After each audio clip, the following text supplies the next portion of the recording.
Luis del Pino es Radio Libertad. Un total de 21 grandes incendios permanecen activos hoy en nivel operativo 2 en comunidades como Galicia, Extremadura y Castilla y León. En León, la mejora del tiempo ha permitido reducir las poblaciones desalojadas de 60 a 43 y el número de evacuados de 4.318 a 2.566. Desde el 1 de junio se han detenido 33 personas e investigado a otras 93 por su presunta implicación en los fuegos que ya han causado 4 muertos. El último arresto es el de un hombre de 47 años en Villardebós, Ourense, acusado de provocar un incendio en esa localidad. La jornada dejó imágenes de gran impacto, como la de una mujer que, tras perder la vivienda familiar, lamentaba entre lágrimas: aquí no ha venido nadie. Todos los que luchan por la ecología y todo eso, podíais estar aquí todos, podíais haber venido a ayudar. Está la casa de mi abuela.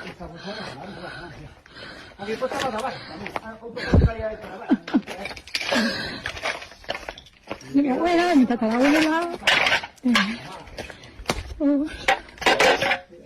Mirad cómo he quedado. Y no ha venido ni Dios, tío. Mirad la casa del tío Paciano. Mira, la paellera que le había tocado a mi madre. Pues mira, ya no la tiene que tirar. Se ha caído sola. Una vida viniendo aquí. Esta ha sido mi casa. ¿Creéis que hay derecho a esto, tío? Por otro lado, la EMET ha rebatido las palabras del presidente Pedro Sánchez, quien vinculó los incendios al cambio climático, asegurando que desde 1975 no se registra una ola de calor de esta duración. El organismo recuerda que ha habido al menos 4 episodios más largos, incluido el de 2015 con 26 días. Bueno, pues los incendios parece que van a menos, aunque alguno de ellos sigue descontrolado y continúan arrasando hectáreas y arrasando pueblos. Ha habido sitios donde se ha evacuado a los vecinos, incluso en contra de su voluntad y bajo amenaza de multa. Ha habido una cierta polémica por cuanto muchos vecinos en muchos pueblos decían, oiga, que la prioridad no es que no se queme la sierra, la prioridad es que no se queme el pueblo. La sierra, al fin y al cabo, los árboles vuelven a crecer antes o después. El pueblo, pues aquí tenemos nuestra casa de toda la vida. Toda nuestra vida está ardiendo si dejamos que los pueblos se quemen.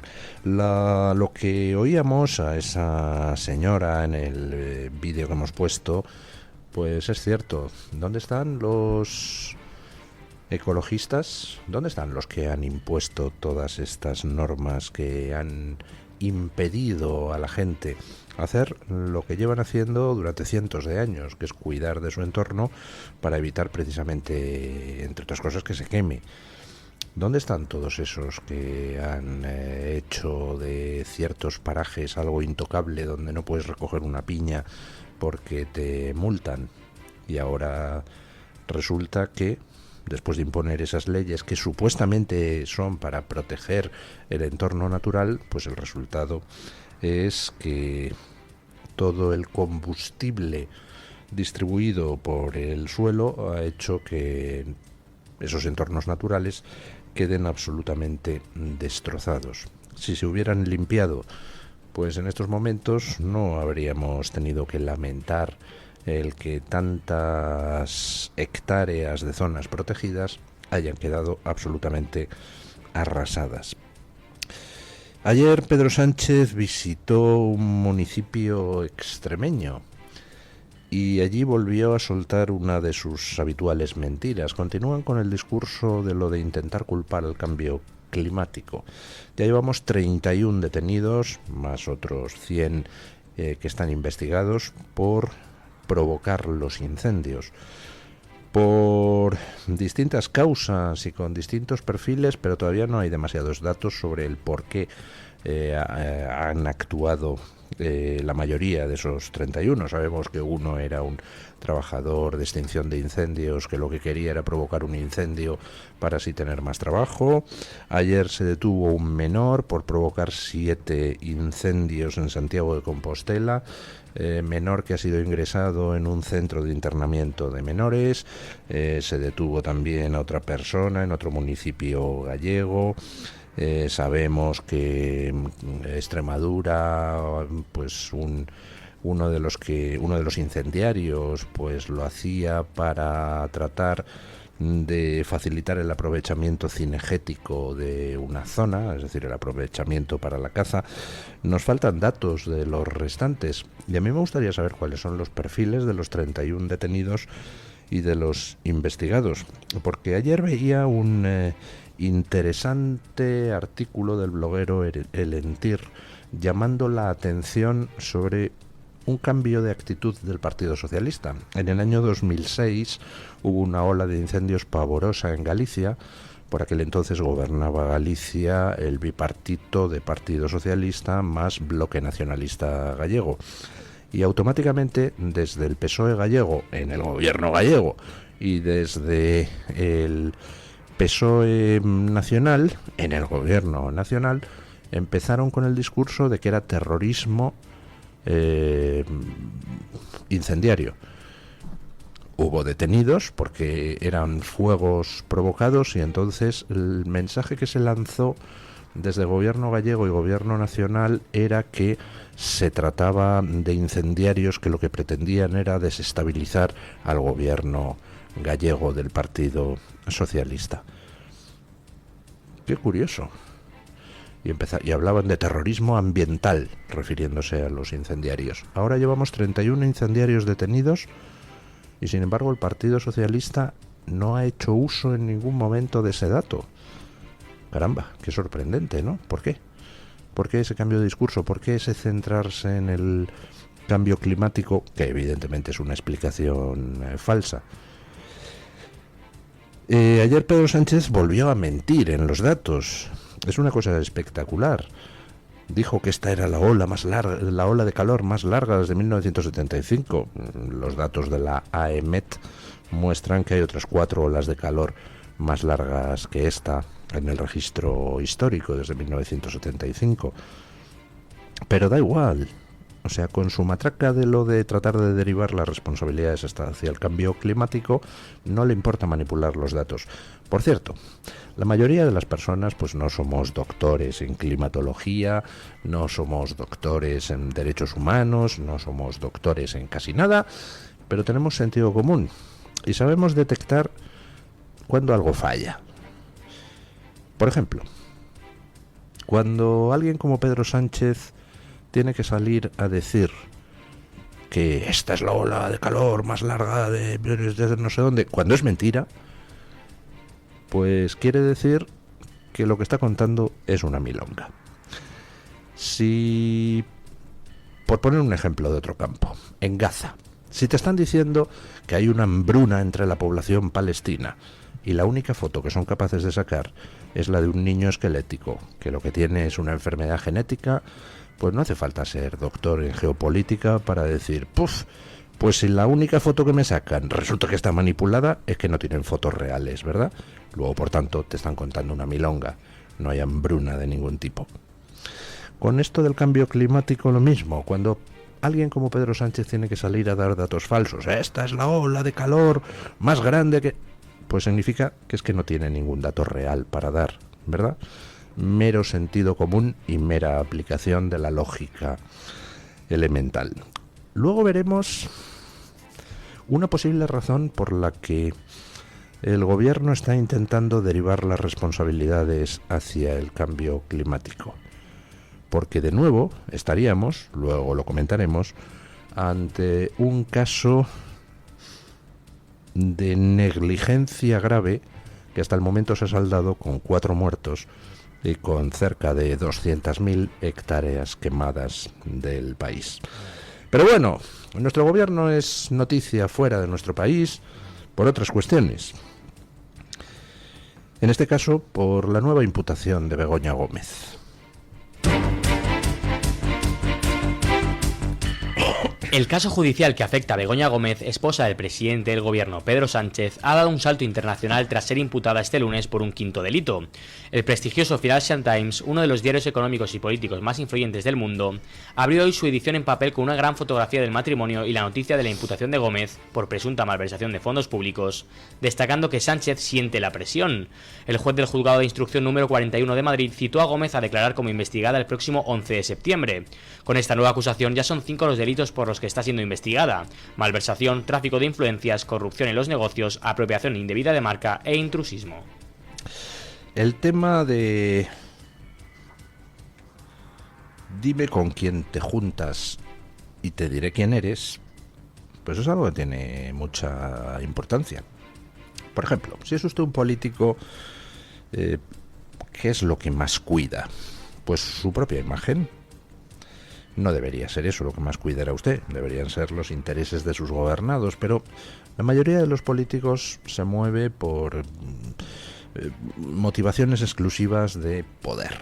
Y para alcanzar o mantener el poder, pues la imagen hace mucho, lo cual quiere decir que a la gente no le suele gustar hacerse fotos con personas poco deseables. A ningún político pues le gusta que de repente le saquen una foto pues al lado de un delincuente internacional conocido. No le gusta que le saquen una foto al lado de un señor que luego ha resultado que se dedicaba a matar perros a palos en su finca. Ese tipo de cosas. Cuando en un diario como el Financial Times sale en portada la foto de Begoña Gómez y Pedro Sánchez y el titular de la mujer del presidente imputada en un quinto delito, Sánchez acosado por la corrupción, pues eso tiene un efecto inmediato. Y es que a nadie le gusta hacerse fotos con Sánchez. Nadie quiere salir en la foto con Sánchez si no puede evitarlo. Vamos, si puede evitarlo, pues porque que te saquen luego fotos donde estabas sonriendo, dándole la mano a alguien que luego ha resultado condenado por corrupción, pues hombre, no ayuda a mantener tu imagen. Nos pensamos que todas estas cosas de las imputaciones contra la mujer de Sánchez, contra el hermano de Sánchez, contra el fiscal general de Sánchez, contra 2 exnúmeros 2 de Sánchez, nos pensamos que todo eso pues es algo que solo nos importa aquí internamente. No es verdad. Y en el hecho de que Sánchez sea ninguneado y excluido en el terreno internacional, tiene su importancia y mucha, precisamente la cuestión de que Sánchez en estos momentos es una figura que en todas partes del mundo ven como acosada por la corrupción y que el día de mañana puede acabar en la cárcel. Hoy por hoy no está imputado, pero no huele muy bien el asunto, y desde luego en otros países muy posiblemente le hubieran imputado ya, porque los jueces están algo menos mediatizados por el poder político. Así que bueno, pues no nos tomemos a la ligera esto de que las noticias de la corrupción de Sánchez salten a los diarios más influyentes del mundo. Eso tiene una plasmación directa en cuál es el peso de Sánchez en las reuniones internacionales. Peso que, por supuesto, está alcanzando cotas de levedad jamás vistas pues yo creo que desde hace 80 años. O sea, el régimen de Franco, siendo una dictadura, tenía muchísimo más peso internacional que el gobierno de Sánchez. Recordemos que el régimen de Franco fue capaz en la ONU de conseguir que se dictara el mandato de descolonización de Gibraltar.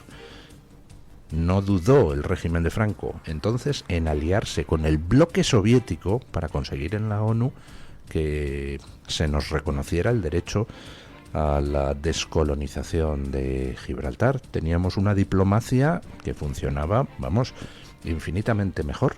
Y eso que era una dictadura y por tanto vista con un recelo y una animadversión en muchos países, pues lógica. En fin, ¿a qué se dedica Sánchez en la Mareta? Pues continúa maquinando sobre cómo hacer el mal, cómo dañar a España. Y ya está preparando para la vuelta, para septiembre, la condonación de la deuda de los separatistas catalanes. Tócate las narices. El gobierno de Pedro Sánchez tiene previsto aprobar a principios de septiembre la condonación parcial de la deuda de Cataluña pactada con RC mediante un acuerdo que llegará al Consejo de Ministros tras el paréntesis veraniego. Así lo anunció Esquerra en un comunicado difundido ayer, apenas un día después de haber señalado directamente a la ministra de Hacienda, María Jesús Montero, y de dar un primer portazo a la negociación de los presupuestos generales de 2026. La quita de la deuda fue una de las principales concesiones de Sánchez a Oriol Junqueras para asegurar su investidura en un pacto sellado por el ministro de Presidencia, Félix Bolaños, y que los republicanos han reivindicado reiteradamente frente a las exigencias de Junts. En concreto, el Estado asumirá el 22% de la deuda de la Generalidad a través del Fondo de Liquidez Autonómico, conocido como FLA. La medida se articulará mediante una ley orgánica que, tras recibir la aprobación inicial en el Consejo de Ministros, deberá superar su tramitación en el Congreso de los Diputados y obtener el respaldo suficiente de los grupos parlamentarios. O sea, que todos los españoles vamos a asumir una parte sustancial de la deuda de los separatistas catalanes. Digo de los separatistas catalanes y no de Cataluña, porque esa deuda en Cataluña, esa deuda del gobierno catalán, no se ha originado porque hubiera que cubrir necesidades de los ciudadanos de Cataluña. Esa deuda se ha originado porque el gobierno catalán se dedica, entre otras cosas, a promocionar embajadas por el exterior que cuestan una millonada. Se dedica a mantener infinidad de consejos asesores de todo tipo para intentar controlar la sociedad civil. Se dedica a subvenciones de todo tipo a medios de comunicación pro-separatistas.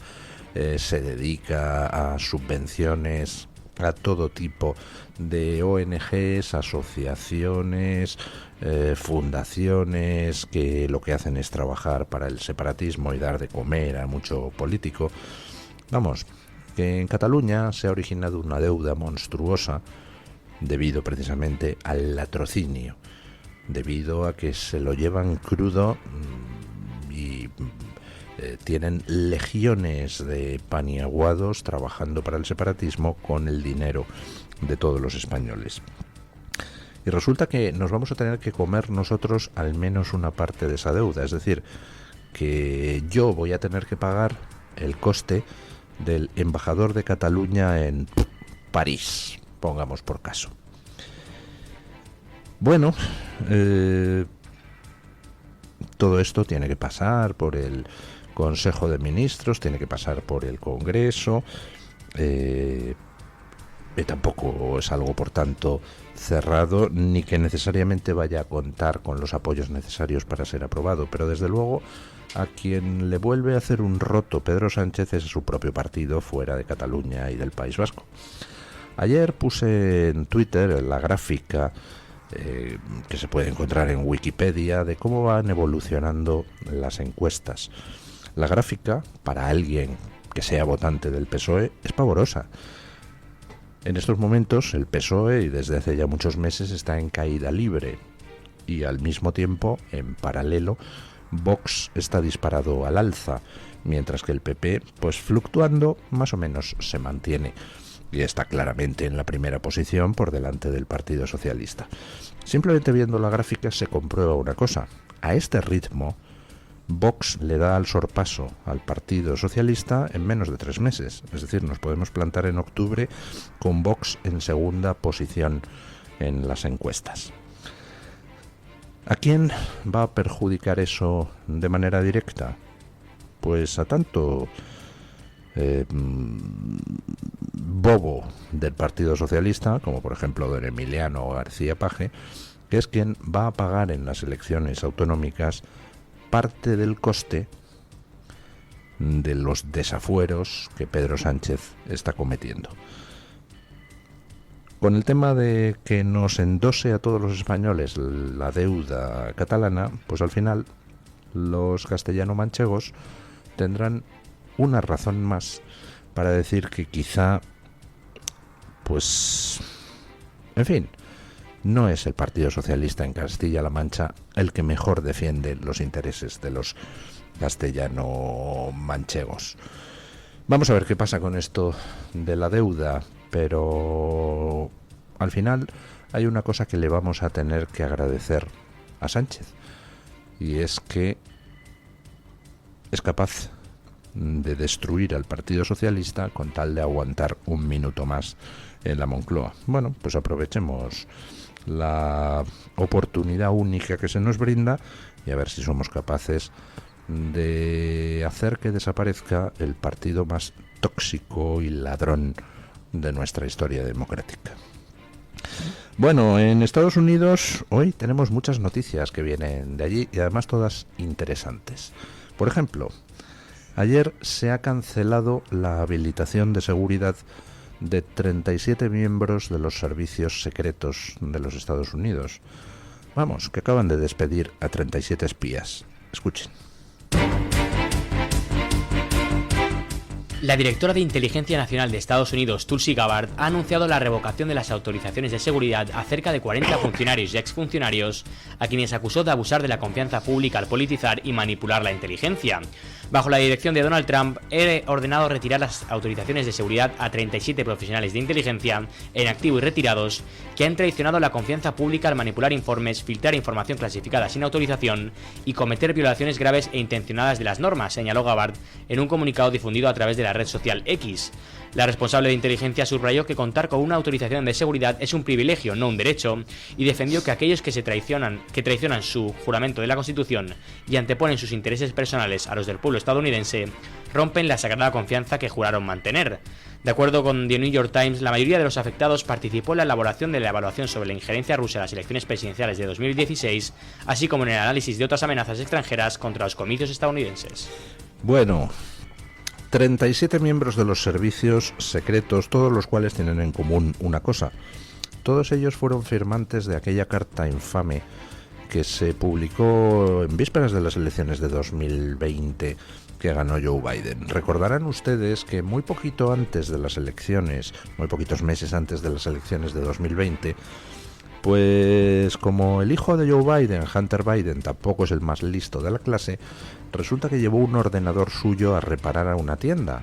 Y cuando el tío que estaba reparándole el ordenador accede al contenido, ve que estaba lleno de fotos de Hunter Biden, el hijo de Joe Biden, pues acostándose con menores, consumiendo droga, etcétera, etcétera, etcétera. Además de otra información sobre chorizadas diversas.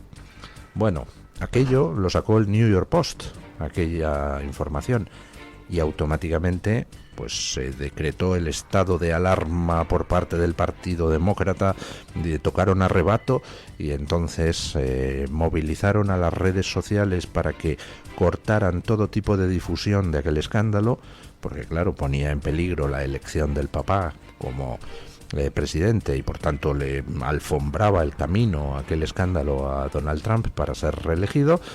Y dentro de aquella campaña para decir que eso era mentira, que no existía eso del portátil de Hunter Biden, que todo era desinformación de los rusos, dentro de esa campaña, pues uno de los aspectos fue que muchos miembros del servicio secreto, de los servicios de información americanos, firmaron una carta denunciando que eso era desinformación rusa. No era desinformación rusa, el portátil era real, el contenido del portátil era real y asqueroso y demostraba cómo era el hijo de Joe Biden. Y claro, dices, o sea, tenemos miembros de los servicios de información que firman una carta declarando falsamente que eso es desinformación rusa para así que el papá, Joe Biden, no se vea perjudicado en las elecciones. Pues hombre, esos tíos no merecen estar en el servicio en los servicios de información. No son miembros de los servicios de información adecuados quienes mienten conscientemente por razones políticas. Bueno, pues 37 de esos firmantes han sido puestos en la calle.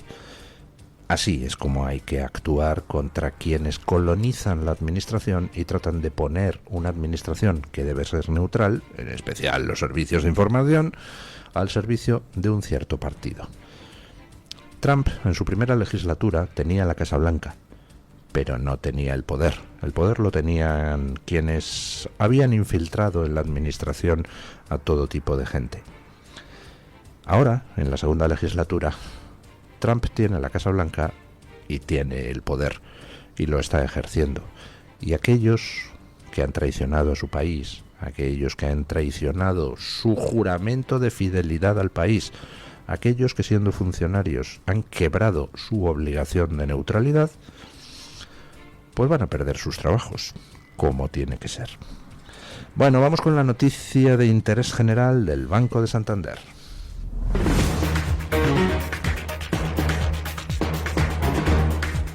Banco Santander ofrece este espacio. El análisis de sangre podría predecir cómo envejeceremos midiendo los niveles de ciertos aminoácidos, según un estudio de la Universidad Autónoma de Madrid, con 859 personas mayores de 65 años. La investigación reveló que niveles bajos de aminoácidos como alanina, isoleucina, leucina y valina se asocian con niveles de envejecimiento más saludable, definido por el retraso de enfermedades crónicas, funcionamiento físico óptimo y prevención cognitiva. Los resultados muestran que la calidad de la dieta influye en esta relación. Quienes comían mal tenían concentraciones más altas de glicina e histidina en sangre. Aunque estos hallazgos son prometedores para desarrollar herramientas personalizadas de prevención, el alto coste y la tecnología avanzada necesaria dificultan su aplicación clínica actual. Mientras tanto, los investigadores recuerdan que la clave sigue siendo comer saludable, hacer ejercicio, dormir suficiente y evitar fumar. Banco Santander ha ofrecido este espacio. Mensaje de Marga para sus jefes. Oye, chicos, que muchísimas gracias por todos estos años juntos. Pero me lo voy a montar por mi cuenta, ¿vale? Que como siempre me decíais que llamándome Margarita me pegaba a tener una floristería, pues os he hecho caso. Me he lanzado y ya tengo el local. Se va a llamar De Flor en Flor. Cuando sabes que ha llegado el momento, estamos contigo. Descubre todo lo que te ofrece el Santander para impulsar tu negocio desde 0 euros al mes. Promoción válida hasta el 20 de enero de 2026. Consulta condiciones en bancosantander.es. Cuando lo sabes, lo sabes.